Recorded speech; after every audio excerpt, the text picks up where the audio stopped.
U.S. Treasury yield slightly up this morning after a better-than-expected jobs report drove gains on Friday. April broke a downward trend for new job growth, showing that the U.S. labor market remains robust despite signs the broader economy has slowed. Here to break down what the latest means for the Fed's economic outlook and what we can expect next is Deepak Puri. He is Deutsche Bank America's Chief Investment Officer. And of course, as we just heard from the weekly preview, we've got some inflation data coming our way as well, Deepak. So how are you sort of thinking about, between the jobs report Friday and what you're expecting from that inflation data, whether indeed the Fed is going to be pausing from here?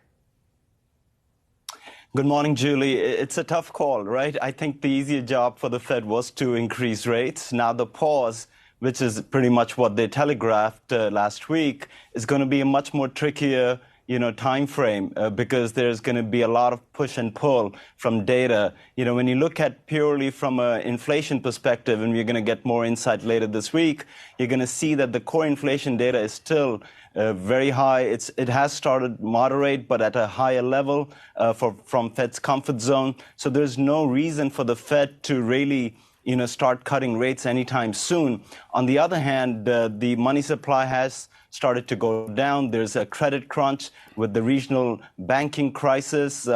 I use that word deliberately. It could be said turmoil. One could argue that the credit conditions would do some of the heavy lifting for the Fed. So the Fed, I think, is going to be, as the Chairman Powell said, data dependent and taking it meeting by meeting. So they're not on any predetermined course.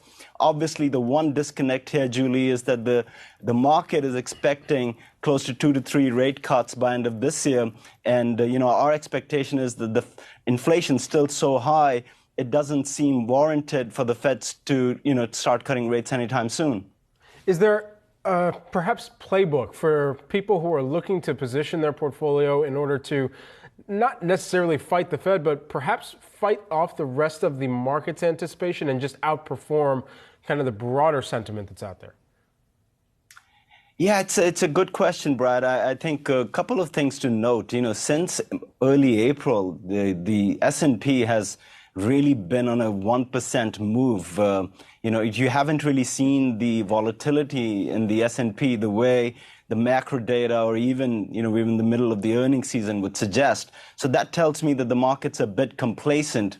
I think the call on the fixed income side is much more clearer. You can easily argue for a barbell approach whereby 2-year and lower and shorter duration credit with higher credit quality makes a lot of sense. And then, that'll be the income part of your fixed income portfolio.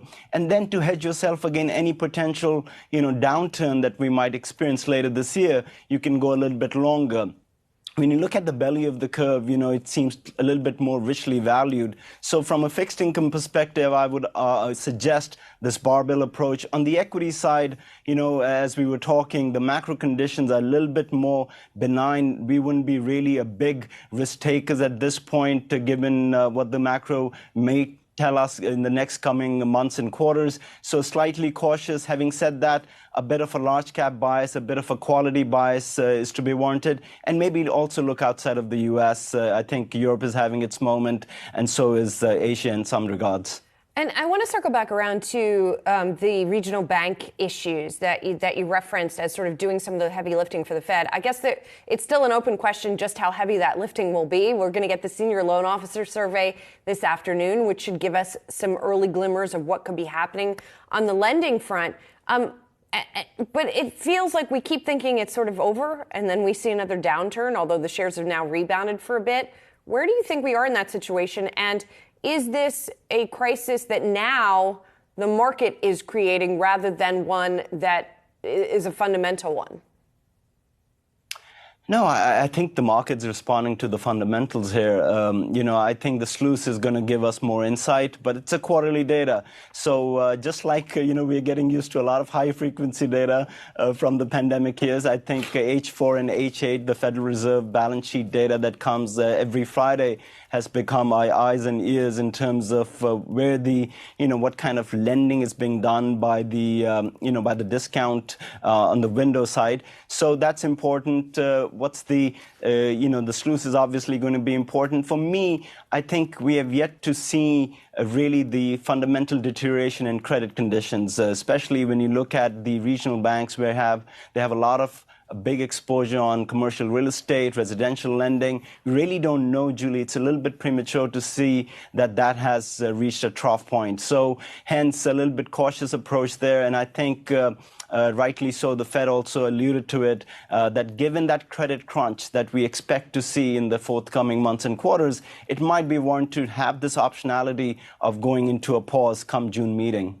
Do you believe that we're due for a kind of sideways drift for the rest of this year in the equities market, given the volatility that we've seen now, and even though that volatility has persisted, it's still netted out almost neutral in some senses, or not anything material one direction or the other?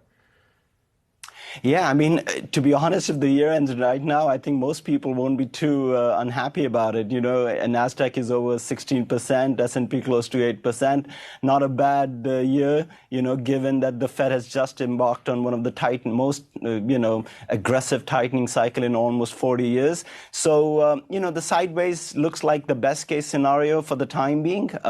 As I said, a real catalyst for sustainable uptake in equity markets looks a little bit further down the road, not as of now. Deepak, thanks so much. Appreciate your perspective this morning. Deutsche Bank America's Chief Investment Officer, Deepak Puri. Thank you.